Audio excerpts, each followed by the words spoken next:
오늘은 그 요엘서와 나눠보겠습니다.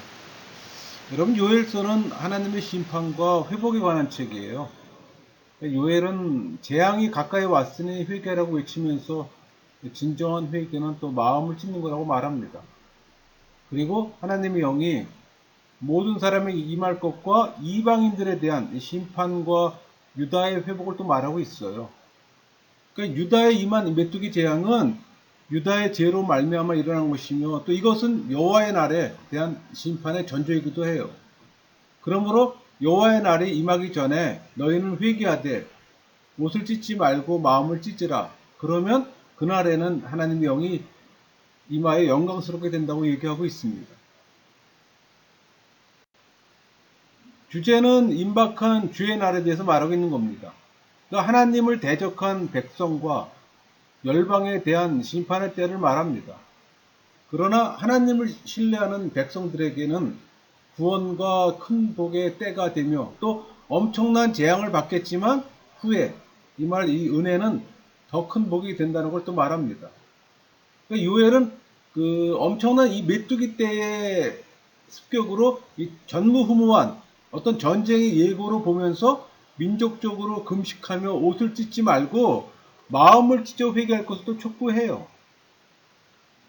그 내용을 보면은 메뚜기 재앙에 담겨진 영적 의미를 깨닫지 못하고 우상 숭배 등의 범죄를 계속하는 이 남유다 백성들을 향해 회개를 촉구합니다. 그러니까 또 메뚜기 재앙이 예시하는 크고 두려운 심판의 날로 여호와의 날 도래를 또 경고하는 동시에 또 구원의 날로서 여호와의 날의 비전까지 또 복합적으로 선포하기도 합니다.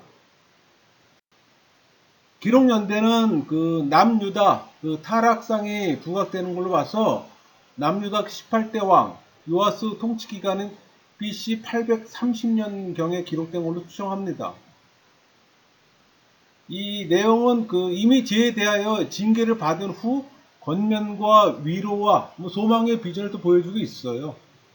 사도행전을 성령의 책이라고 얘기하면 요엘서는 구약의 성령의 책이에요. 그래서 성령 강림에 대해서 강조합니다. 또 이는 신약시대에 이르러 오순절, 성령 강림 사건으로 또 말미암아 성취되었고 1장 장제목은 메뚜기 재앙과 가뭄입니다. 그러니까 줄거리는 메뚜기로 인한 이 농작물의 피해는 성전에 필요한 재물이 없을 정도로 모든 걸 다 앗아갔어요. 그러니까 백성들은 슬퍼하게 될 것이고 또 그날이 가까이 왔으니 금식하고 회개할 것을 명령합니다. 내용 분해를 하면 1절은 그 요엘에게 하나님 말씀이 임합니다.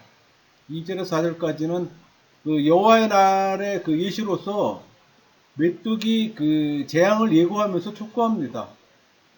5절에서 12절까지는 그 애국을 권유하면서 메뚜기 재앙의 침상에 대한 묘사예요. 구조 분석을 하면 A와 A-는 양식이 없다. B와 B-는 울다가 될 것이고 메인 테마 C는 한 민족이 내 땅에 올라왔다가 될 겁니다.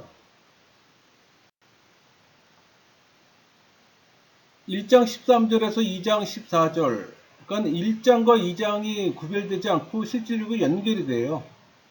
연결된 그 단락으로 보면은 13절, 14절은 제사장들을 향한 전민족 금식 성의 개최 권고라면 15절에서 20절까지 메뚜기 재앙이 예시하는 그 여호와의 날의 도래를 예견하는 그 선지자로서의 그 전조인 현실 고통에 대한 절규입니다.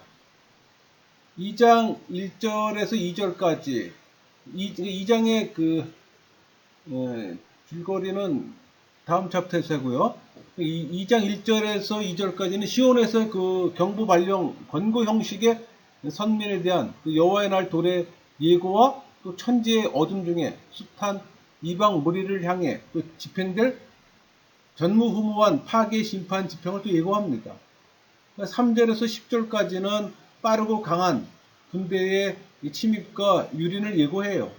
11절은 여호와의 함성에 따라 이 대군이 심판을 집행하고 천지가 뒤흔들릴 그 여호와의 날의 공포를 예고합니다.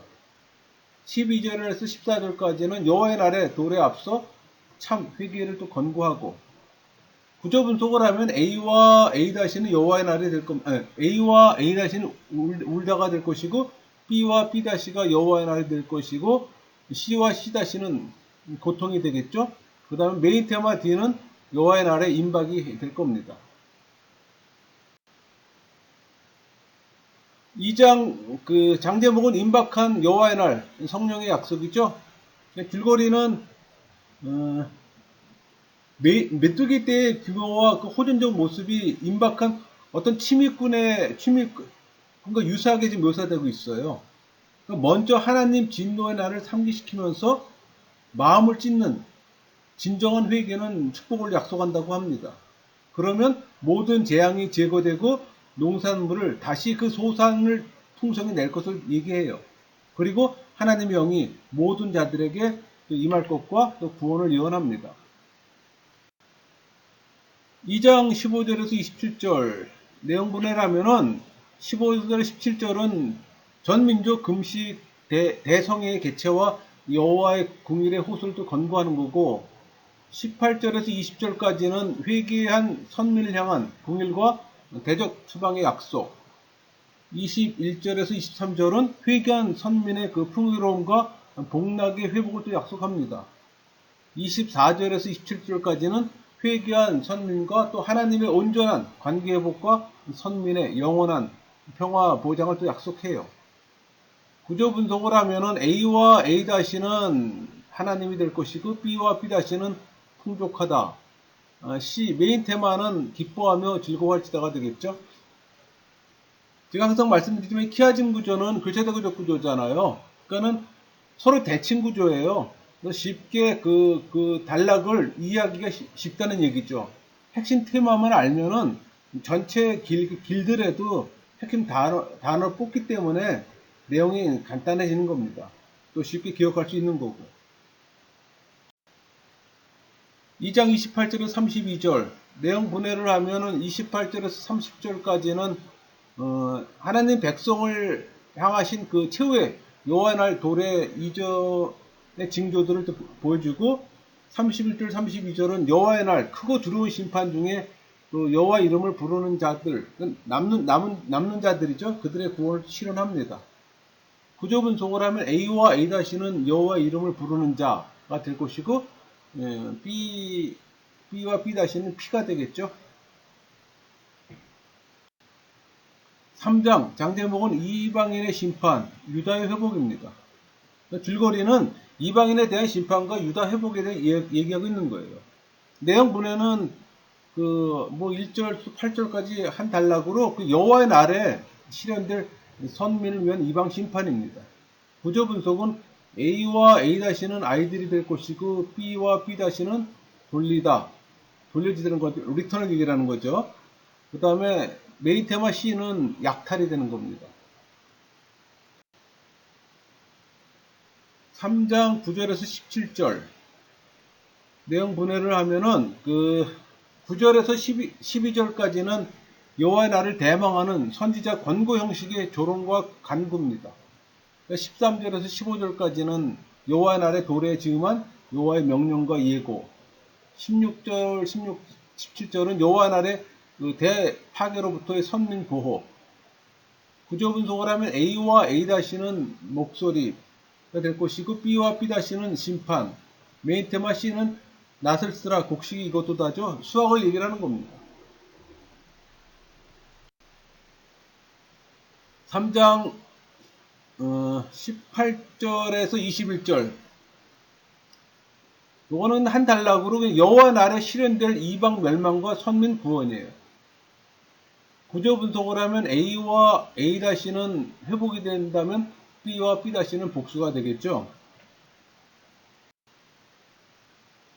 여러분 이 종말에 대한 표현이 요엘서에는 많이 등장합니다. 정리가 된 건데 이 종말은 이 세상 역사 끝이자 절정인 동시에 또 새하늘과 그 새 땅에서의 그 새 역사가 시작되는 기점이 있잖아요.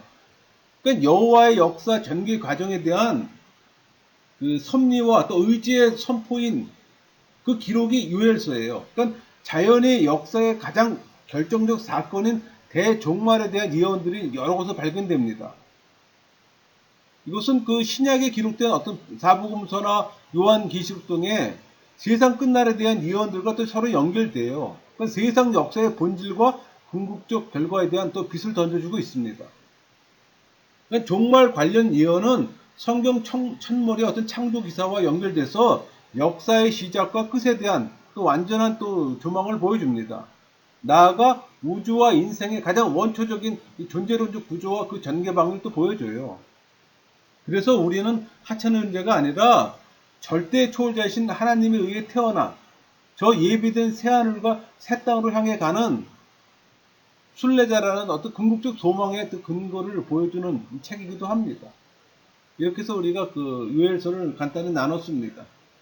여러분, 이 교차대적 구조는 제가 항상 드리는 말씀이지만 성경책을 갖다 놓고서 이렇게 줄을 쳐가면서 이 대칭 비교가 되잖아요. 그게 비교하면서 봐야 되는 겁니다. 그냥 듣기만 하면 아무 의미가 없어요. 다시 한번 여러분들이 성경책과 형광펜 갖다 놓고서 단락단락을 줄을 쳐가면서 핵심 단어, 아까 구조 분석의 핵심 단어 서로 뽑아내는 거잖아요. 그러니까 그걸 집중 한 번씩 해보세요. 그러면 책이 쉽게 눈에 들어옵니다. 근데 그런 과정이 없으면은 듣는 걸로서는 아무 의미가 없어요, 여러분. 강의를 마치겠습니다.